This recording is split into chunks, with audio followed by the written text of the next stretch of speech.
Geek Daddy is presenting us a video made by Pierre Chan 1984. And Pierre Chan 1984 has managed to sum up the problem that the West is facing right now. Look at this. Honest, I was not very steeped in the comics. I didn't read any comics or do any research. I wasn't familiar with comics. I wasn't familiar with the movies. We didn't lean into a whole lot of the history of the comic books. Yeah, candidly, we were not enormous comic fans. I wasn't super into superhero comics when I was a kid. I read a lot of like indie press stuff. First thing I was told is don't read the comics. Really? As a creator, they put you in a bubble. They don't let you talk about any of the other projects, right? You know, they're up for anything. We ultimately decided to redefine it for the series and thought that it worked better for the story that we're trying to tell. Did you ever read you've never read the comic? When the DVD comes out, I'm going to read a Thor comic book and just see where we went wrong. Honest, I was not. Omoshiroi, interesting, isn't it? You know what I love? There's a new game that came out from South Korea, and it's got the beautiful woman on it. It's got a woman with a plump ass and boobs, and she looks feminine. The journalists are freaking out, like, this is unacceptable. How dare you represent feminine beauty in a video game? And you know what they say? Do you know what they say? If you have to use sex, it means you don't have a good story. That's a brain fart, isn't it? Do you know when you have to use Hollywood actors is when you actually don't have a good story. When you have to use celebrities and when you have to use IPs that are already made because you are incapable of writing your own, I think that is actually worse than doing fan service. I think that is actually worse than putting a booby on the fucking box. But all those jokes aside, you know, this is what actually happened. You know, that they always say, oh, it is misogynismus. It's like the sexismus from the United States of America was preventing women from reading comic books, right? Like, women wanted to go in and read comic, but like the sexismus was holding the door closed and you just couldn't open it to go into the comic book store, right? That is the fiction that Wikipedia and journalists are presenting. Now, let me tell you the reality, because I lived through those ages. When I was a kid and when I was a teenager, it was always said that video games and comic books are...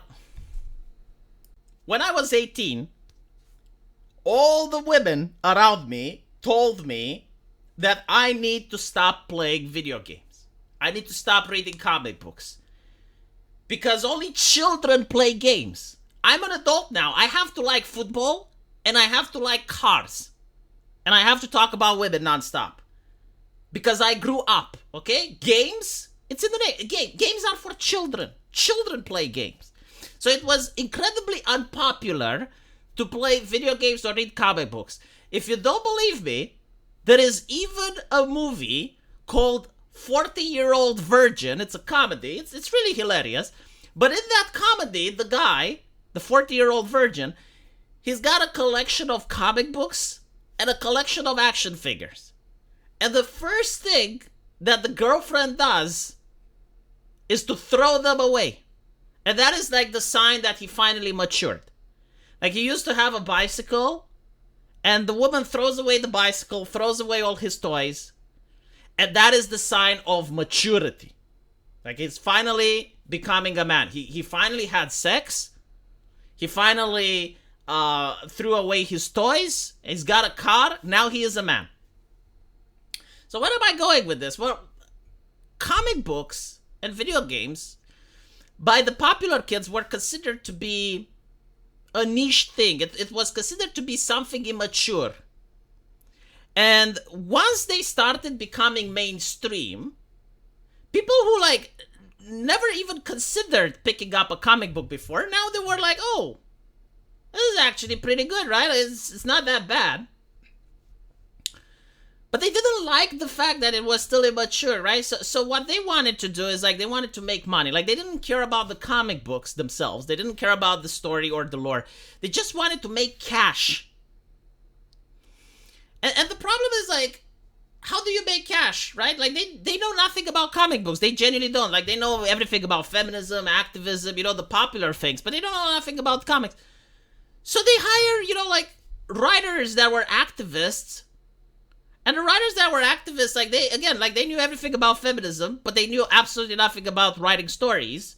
So what they did is like they got the IP, which was already made, and they had to add something to it, right? But like they don't know anything about the lore, so like they gender swap, race swap a couple of characters in order to show that they did something. They remove like racist to sexist jokes, and that is like what they create. And the problem is that the fans don't like this. So when the fans don't like this, the activists lashed out and they say, well, actually, I did a great job. I did an amazing job. It's the fans that are the problem. And again, like they lied to themselves. They gaslit themselves, thinking that it's misogyny and racism that is not making comics and video games more popular than they are. So only if you remove the toxicity, only if you remove all the jokes, only if you do all of these things, that will comics evolve and grow up. And the reality is that they grew down because, as you can see, like Marvel is not doing very well right now. And, you know, again, like when they constantly say it's like, oh, if you put a sexy woman on the box, then you don't really have a story.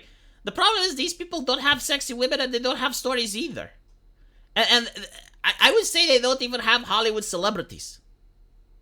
Like, the people that they call celebrities and that I don't even know their names. I don't even know who the fuck these people are. You know, like, if it wasn't for, like, the names being shown in that previous video, I have no idea who they are. I know what a Gargura is. I know what an Amelia Watson is. Like, VTubers at this point, I would say, are far more famous with the new generation than Hollywood celebrities are. Yeah, I mean, the only Hollywood celebrities that are still famous, first of all, they're mostly famous with the boomers. And secondly, like, most of them are very old. I mean, I looked at, Star Trek Picard, the last season. Jesus Christ. It's like the geriatric squad. Because they didn't create new celebrities. Like, all of them are old. You know, look at Harrison Ford. It's like, oh, let's make a new Indiana Jones. And the man has osteoporosis. It's like, he should be at home enjoying time with his kids. Not playing the role of a guy that throws a whip around and is able to shoot people and fight. No. Like, it's over. You know, like, Harrison Ford is not a sex symbol anymore. That's why Indiana Jones was liked by a lot of women, was the sex symbol. Harrison Ford. Mamma mia. But now he's not interesting anymore, right? Like, he can play a role of a mentor or something, but definitely he would not be fitting the part of someone that goes around and punches Nazis. So anyway, right, after looking at these people that like constantly say that they don't like comic books, they don't know anything about comic, these were the popular kids, right? Like, these were the kids that used to bully the ones that did like comic books. And now that they notice that comic books are popular and they're making money, they wanted a piece of the pie. But unfortunately, at no point did they want to even understand what comic books are. And they still don't want to read them because they think it's icky.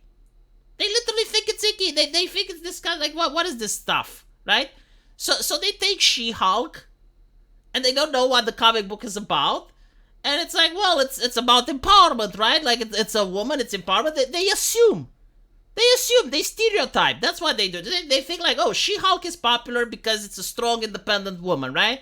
So, like, what does a strong, independent woman do? Well, she's probably oppressed by her boss, right? And the boss just doesn't understand the ultimate genius that she is. Everyone disconsiders her. Like she is God's gift to Earth. Like, she's like a superhuman. She's better than any other human being. It's just that the men don't recognize that because sexismus, right? So now she has to prove herself, and she has to be better at everything. She's better than a Hulk. She's better than any other lawyer. She is better than even at twerking, right? Like, she twerks better than any other woman. and that's why they keep making bad comic books. Because they don't read the comic books, they just assume what's inside. Ironically, it's what they do. It's like they stereotype. Let me know what you guys think. And as usual, I will see you in the comment section. Take care.